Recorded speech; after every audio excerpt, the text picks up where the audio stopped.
Hi, Jen. Hi, Em. How are you? I've been better. How are you? You're like, your sleep is really bad. Right? We were just talking about Really, this. really bad. I was up till 6 a.m. And then That is bad. Also, don't you it start was getting, I so, panic. Like, if it hits like 2 a.m. and I yeah, can't sleep, I'm like panicked because I'm like, I'm never yeah. going to fall asleep. And then you start doing math. I'm like, this many hours left in this movie. That's the problem. And I kept going through like honestly, some of the biggest things are like recording this. I'm always concerned about because I'm like my recall is just going to be so, when you're tired, you just like can't recall shit. So, for anyone wondering, this will be the worst episode of ShrinkChicks there's ever been. It's either it Or like it'd be helps great. it either helps me because like I'm just like fucking free flowing, without thinking about it, or my recall is so bad. So time will tell, Okay, well, let's find out which one it is. This is sort of a fun game. isn't it?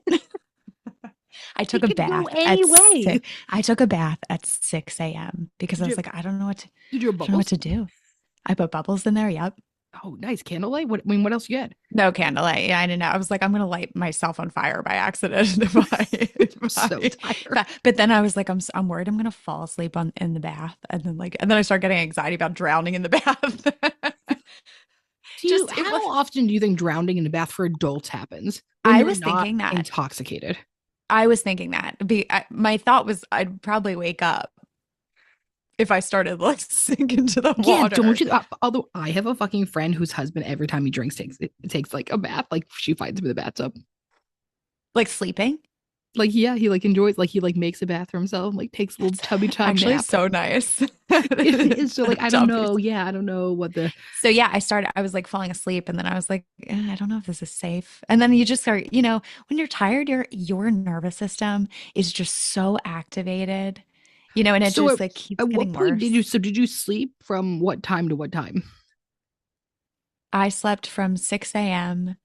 to 10:45. Oh yeah. This Yeah, is our like last thing of the day. I didn't sleep at all. Yeah, this is our last thing of the day. Yeah. God. All right. Well, thank you. Thank you for listening to me rant about my sleeping problems. And then the night before I got 4 hours of sleep. So something's going on. Something is My nervous on. system I is can okay, shot. listen, I know you had a rough night, but I had a rough doctor's appointment today. Can I tell you what happened? Please. So, I'm in my third trimester. I'm having really bad heartburn. I go in. He was like, "Hey, this morning the doctor." I'm like, "Listen, my heartburn's like out of control. Like, I never have heartburn when I'm not pregnant. I had this with my other daughter, but I don't remember it being this bad." Oh, And he was like, "Have you eaten pizza recently?" just say last night. I said, "Yeah, last night in the office when we had pizza and hangout night." And he's like, "Yeah, you can't eat pizza." He said, Oh, "Don't." He said, "Don't eat pizza I'm the rest of your sorry. pregnancy." I'm sorry. What did you say? I'm leaving here and never coming back. Sir, You should I'm get, addicted to the pie. did you say you should get your medical license taken away? Like he You should basically just report said, that like, yeah, we're gonna doctor. send you to rehab right now. That's so fucked. Yeah, but then I was like, I'll just have white pizza. Yeah, can It's the you? tomato Is it the sauce. sauce? Oh, He's you like, got you to get can't off have the anything sauce. tomato. He was like, you can't have any Italian food, nothing tomato-esque, nothing citrus, No chicken nothing parm. acidic, no chicken parm. You know me, my favorite food. You love chicken parm. Listen, after baby comes, we are gonna have a big Italian saucy feast. feast. Saucy feast. So I'm just saying, I know you had a Saucy hard night, but feast. like so did I. Oh God, both of You us wanna are you really wanna struggling. you wanna I compare couldn't our sleep champagne and problems you. over here? Yeah, right. Okay. Yeah. Well, thank you everyone for listening to us rant. If you have a champagne problem, let us know. We want to hear your champagne problem. Okay. Intro question: 6 hour drive, and you can only listen to one artist. Who are you listening to? I feel like I know what yours is. What? And I think, listen, I really would like for you to not shame me like you did last night. But I think it would be Taylor Swift. I'm not a Swiftie, but she just has so many jams. I'm just saying, Jen's always like, I'm not a Swiftie, but also I went to the Eras tour and I paid thousands of dollars and I know every song. But Yeah, like, yeah, my you're friend, not a Swiftie, sure. my friend Why took don't you me. address your shame around being a Swiftie? The only person I shaming you is just you, babe. because listen, I'm not a stand for anything. Like we said last night. I like her and I like her music, but I don't like, But that's who you're I'm not choosing for like your 6 hour car ride. if you know Swifties, they are digging into like all of this. And listen, Oh I'm yeah, I not follow them shaming. on Reddit. I follow the Reddit thread. Yeah, Yeah, yeah, I yeah. get it. Yeah. I'm not shaming that, but I don't do any of that. Like I really like her and I like her music and she has so many hits, So many. really It's true. really gets me going. And You if got I'm on 6 hours. if I'm on a 6 hour car ride, I need someone who's got like a ton of hits. Yeah. How about you? Big booty mixes. Exactly. 6 hours. It'll be 30,000 different songs. It'll keep my ADHD brain so occupied because it Yeah. moves so quick. The issue for me with 6 hours straight is I'm going to get bored real fast. Yeah. Big booty mixes. That's going to keep going, baby. We're just going to Keep keep going. flying. And like Sometimes though every single one of those mixes are like 45 fucking minutes. yeah, sometimes though you need, I don't know if you feel this way actually, you need like slow tunes, They, slow in big jams. booty mixes, there is often slow jams. Wow, I didn't know that. They often go from fast to slow. Wow. Who knew? Well, maybe Big I booty need, mixes, volume 23, many a slow jam. Okay. wow, maybe I need to try it out. Maybe I've been yucking your yum for too long. Here we go. See, right? So I'm just saying, for an ADHD brain, keep it moving, Yeah. right? Wow. I Love think it's also that. one of the reasons why I always enjoyed, now that's what I call music. Oh, now was the best. I think I had like now 1 through 12 maybe, and then it stopped. I think CDs were out by then. Wait, are you Actually, I'm not sure it sure. stopped? No, I'm Has not anyone sure. checked? No, no, no. It stopped for me. It Oh, it's not for you, definitely but didn't stop in general. is it still It's happening like, now? oh yeah, now. It's like now 1 million. Hold on. I'll look it up. Google that shit. I'm going to. Here, do like a musical interlude while I'm Googling. And now that's what we call music. You really put me on the spot with that one. Did you find it? That's why Nikki should have Okay, this fucking call. Yeah. there's 116 volumes. I thought there'd be more. It's amazing for them. Yeah. The first one, so good. No, Still my the favorite. 1 through 12 is amazing. Okay, Yeah. we got to get to we got to get Yeah, to yeah. some, I'm we got to sorry, get to the everyone. fucking episode. All right. Authenticity hangovers, which frankly we should have after these past 7 minutes of intros because that was pretty fucking embarrassing to admit anything we just said. So we will have an authenticity hangover because we shouldn't have admitted many of these things. Why being vulnerable feels good until it doesn't. Oh, I God. think this is important to talk about because the word vulnerability has been so big over the past few years. And we sometimes get confused about when is an appropriate time to be vulnerable. Yeah. Right. So if you've ever been vulnerable in an inappropriate place, let's say in a workplace environment, when it wasn't the time and you're just sort of having unbridled self-expression, you might think the next day, shit, it wasn't the best move. But then it's confusing because we're getting all this other messages of like, vulnerability brings connection. And that is true in a safe way. I also think it's so easy to get vulnerability hangovers depending on how another person responds to you. Yes. Well, somebody said, can you talk about this as it relates to rejection? And I Yes. think, let's say you're being vulnerable and you're in a place to be vulnerable. That doesn't mean the other person is in a place to receive your vulnerability. So let's say you're really vulnerable and you talk about something and somebody gets deeply uncomfortable. They shut it down, they avoid, they pretend like it didn't happen. That can feel incredibly rejecting. It does not lead to the connection you were looking for. I also think there's a lot of, when you're in the place of vulnerability, um, there's a lot of sensitivity to rejection or kind of like a lack of attunement in some way because it's so deep and it's so deeply ingrained in what we're sharing with someone that if there's any sort of misalignment between your connection with another person, it can immediately feel rejecting in some Yeah. way. And when we keep ourselves from being vulnerable, it's a way to protect ourselves from feeling that rejection, from feeling that pain of, oh, I shared something that was really hard for me or really deep for me.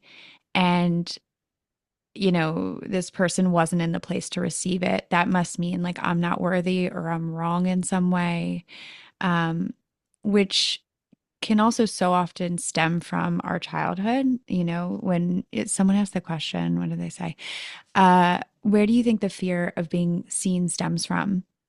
And I think so often it comes from our early experiences where, you know, being vulnerable and being authentic wasn't always safe. Like whether that was like in childhood or in school or in our relationships.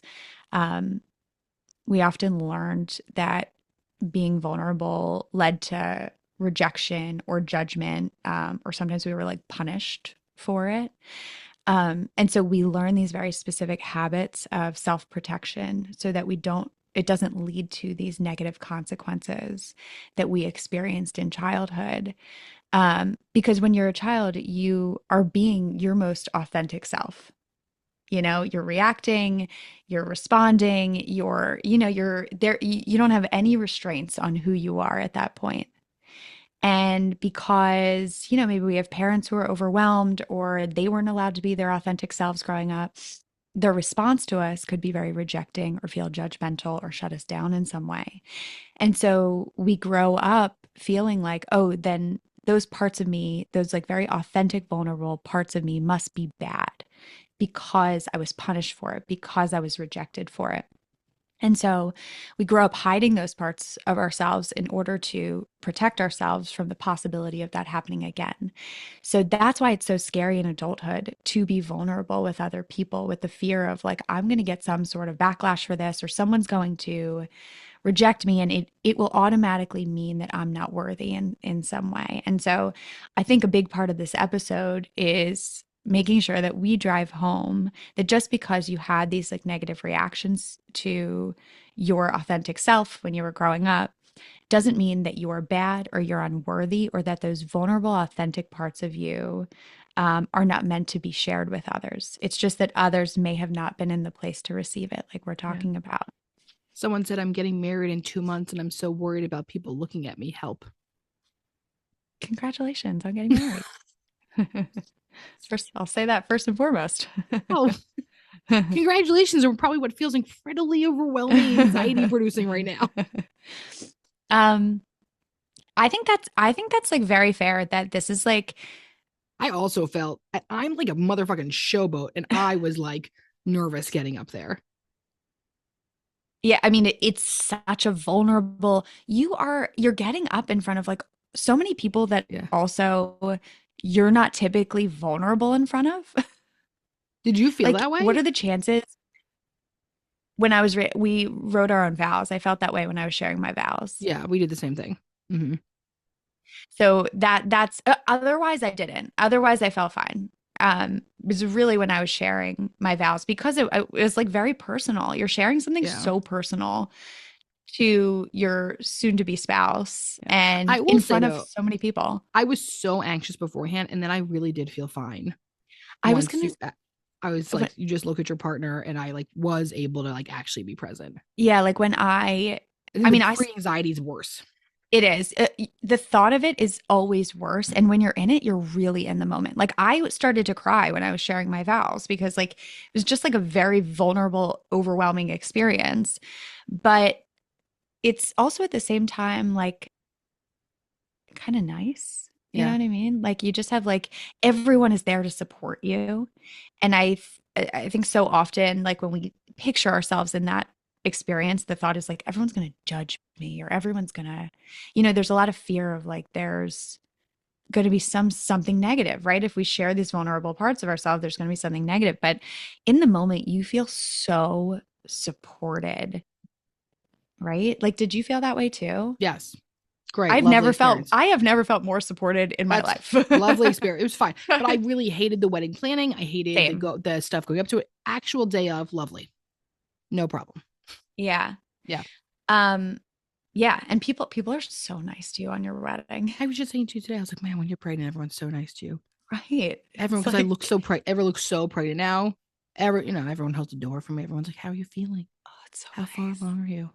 Then you'll have that baby, and they'll be like, make that baby stop crying. You're annoying, Right. Right. right? But like You better enjoy it. Enjoy it while you when you're can. actually pregnant, people are lovely to you. Yeah, a little creepy, but lovely. Can I touch your belly? No. It's fucking No, weird. Thank you. nope. Huh? Yeah. Um, mm, why is it that a vulnerability feels like I am just being a burden? Where did you Because, learn that? yeah, someone taught you that. So the thing I would try to think about is when was the first time you remember feeling like that? Mm. And that might give you some insight of where this came from. But you may have gotten that feedback consciously or unconsciously, spoken or unspoken, throughout your life to give you that messaging. And there's a couple things that might happen if that's something that your psyche is comfortable with, is possible. Maybe you gravitate to other people who are likely to be rejecting or dismissive of your emotions when you're sharing them because your psyche's comfortable with that, right? Like to be drawn towards someone who's like open and accepting and allows you to be vulnerable is also scary.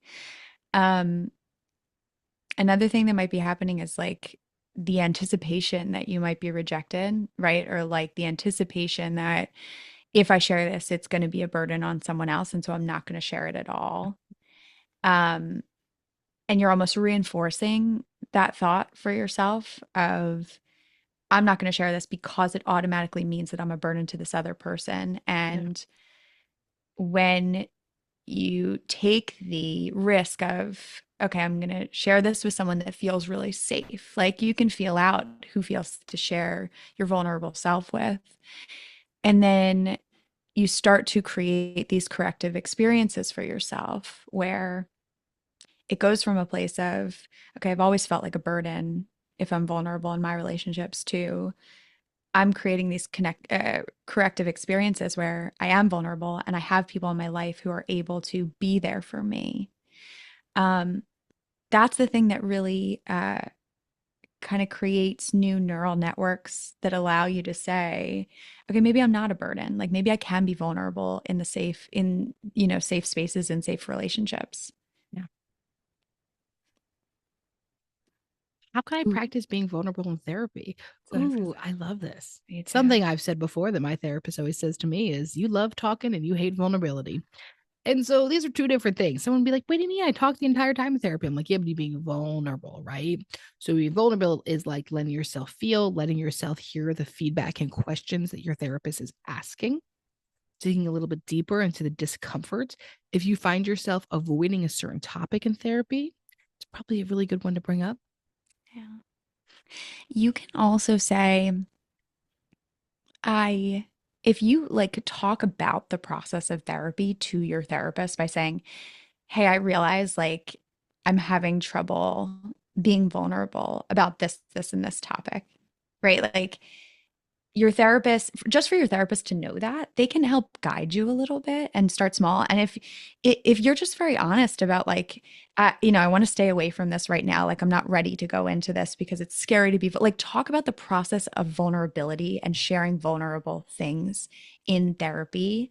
Um, because processing the process of therapy can also be very therapeutic. You love a meta thought. I love a meta thought. What if someone else thinks they're being vulnerable, but they're actually oversharing an unbridled self-expression? This is so difficult. Yeah. So what this person's asking about is, sometimes you'll be in an interaction. This person feels like they're being vulnerable, right? So what they might be meaning to say is, "Hey, I'm really struggling right now because I'm feeling overwhelmed with work and school and relationships, and because of that, I feel like I'm failing at everything. And when I feel like I'm failing, I notice I'm highly defensive." That's really different than saying, "Well, here's the million fucking things I did, and here's all the things," and then you don't give the other person a single second to say anything. And I'm going to tell you, if you were the person who's doing the unbridled self-expression, nobody's listening anymore. Actually, nobody's even, right. Like you're trying to do this thing, you're being very vulnerable, but actually no one is actually hearing you because they stopped listening, because like our body literally can't receive it. And that's the difference is that real vulnerability invites connection. Unbridled self expression does not. Yeah. It does not invite connection. And so, and you can feel that It's when just you're word talking. vomiting on someone. It's word vomiting, right? It's just a release of emotion as Mm-hmm. opposed to a real connection. And so, um, if you're the person who's just releasing, right? I would, and maybe afterwards you're like, okay, and you're trying to question yourself, was I being vulnerable or was that a release? Like really think about like, did that feel like a connected experience for you? Did it feel like the other person was really connected to you in that moment? What does that connection look like? Like if you were to be vulnerable in that moment, what would that connection look like? How would the person be responding to you? Really get a sense of that. Um, I like this. I love this one. I talk a lot and my partner doesn't. Then I feel bad and reserve myself. Why? I wonder if you're taking up a lot of space in the relationship, and it's keeping your partner from having any space. And sometimes and that might when we're benefit them or not benefit them. They might be loving that. right, Yeah, that's absolutely. not you necessarily taking up space. It might be So, them being like, yes, please take up the space. I don't want to do this. well, and sometimes what happens, right? If you're the talker in the relationship and your partner's not talking, sometimes we feel like, okay, maybe if I talk more, it'll invite my partner to talk. When actually the opposite happens, right? Maybe if I take up more space, maybe they'll jump in because that's what I would do, right? You Mm-hmm. kind of assume like because I do that, this is what they're gonna do. Um, and so here's the thing I would say is that instead of going into over talking or taking up a lot of space, try to think about like what are some questions you could ask your partner to invite them into the conversation. Think about when you go into any conversation, whether it's hard or it's about whatever it is, think about, okay, what are the questions I want to go into to invite my partner into the conversation, as opposed to anxiously talking to try to get them to jump in or chime in.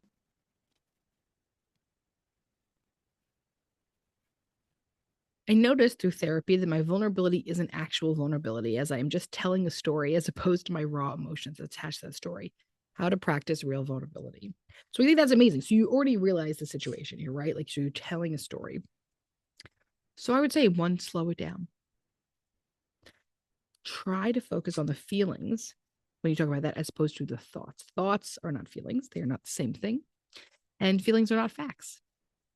So it is okay. I think sometimes when we report, when we're uncomfortable with feelings, especially if we're uncomfortable with vulnerability, we try to report it like a story, like I'm telling it, or I'm telling facts, or I'm telling, like I'm only being logistical by using my administrative mind.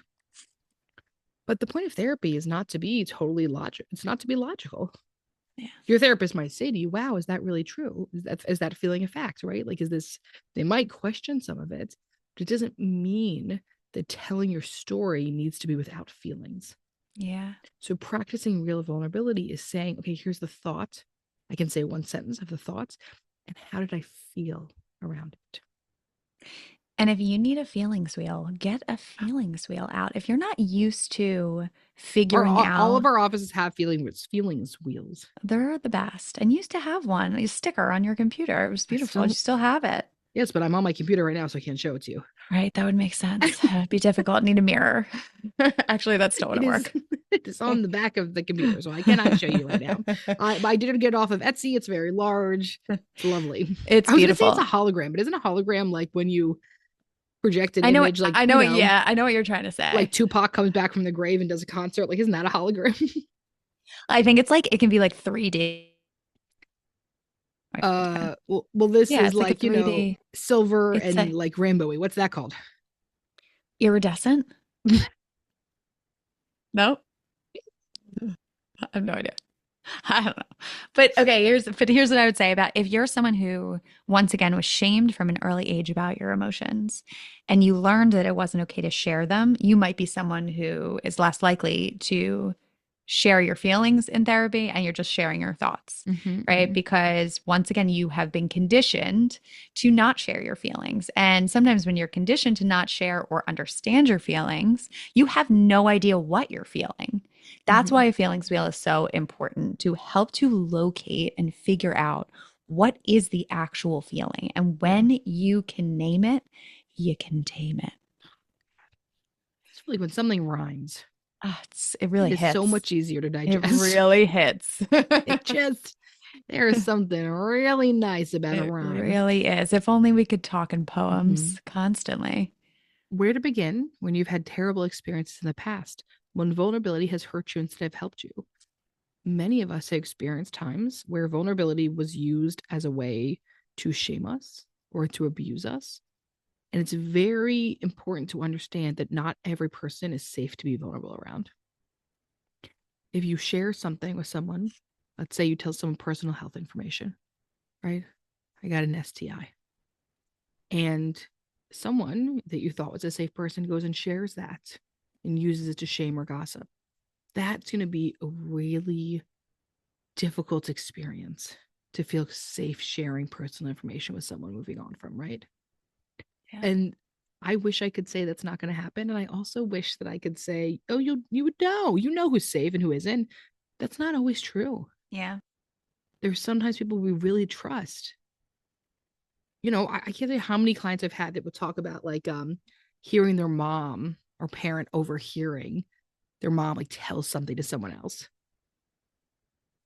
And I think as the mom, you're probably not thinking, oh, I'm going to hurt my child. You're just thinking about like connecting with someone else. You're using that vulnerability to be vulnerable with someone else for Yeah. connection. But then the child overhears it and you don't feel safe anymore. So these things can Hmm. happen. So I think it's important to, yes, obviously be aware of our audience and who we're being vulnerable with, but also say, like, if this information did get shared, what would that mean for me? If I Yeah. couldn't control the outcome of something, it might be that And it's I, more important to get the connection in the relationship than it is for the risk. yeah. And I think, what we're speaking to is like just a breach of trust in relationships, right? Like that breaks your trust down. And I think a really important thing to remember is just because your trust was broken in one relationship doesn't mean it's going to be broken in all Mhm. relationships because our protective mechanisms are so strong. We take our experiences and we bring them into all of our relationships to say, Yeah. like, okay, well, then I can never share parts of myself again. And listen, you're protecting yourself, but you're also keeping yourself from the opportunity to really connect with other people. And as human beings, we deeply need to feel seen and feel connected to other people. So when you're bringing that lack of trust into all of your relationships, you're also keeping yourself from the real opportunity of like deep human connection with others.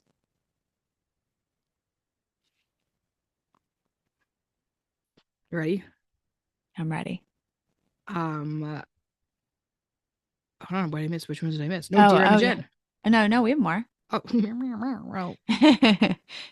Okay, my So usually I delete it after we read it, but now that we're sharing notes here, I didn't want to delete it and be rude to you because you're looking at the same document as me now. yeah, yeah, yeah. Thank you so much. Yeah, but in Okay. retrospect, my visual processing disorder is not doing Yeah, well. no, no. It's all right. It's okay. Um In the future, I will copy and paste to a Word document and keep doing my actual, thing that I do.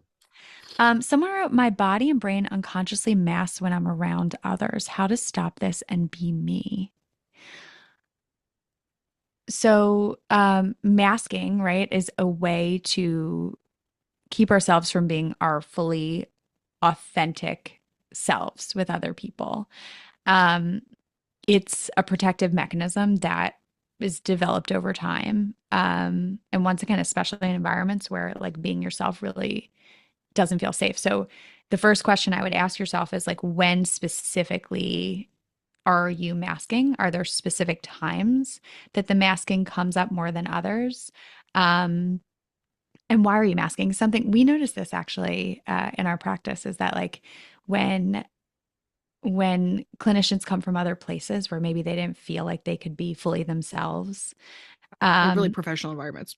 yeah, like It's not, really that's not professional us. environments, um, when they come to our practice, right? Like one of our big things is like we want you to feel like you can be yourself outside of the therapy room and inside of the therapy room, right? So that like you can create an environment where your clients can be fully Mhm. themselves. And that doesn't mean that they're, like sharing all of them, themselves in their sessions, but when That we're would all be unbridled together, self-expression. There would be two different things. right, that is right.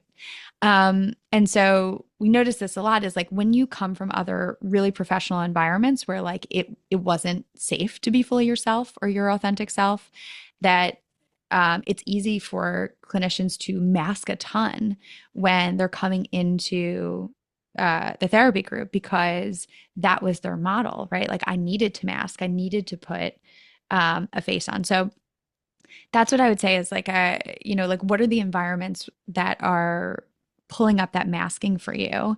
And why do you think you're masking, right? Like, is there a fear around if I'm vulnerable, if I'm authentic, if I'm not my authentic self, are there going to be consequences? What's going to happen? Am I allowed?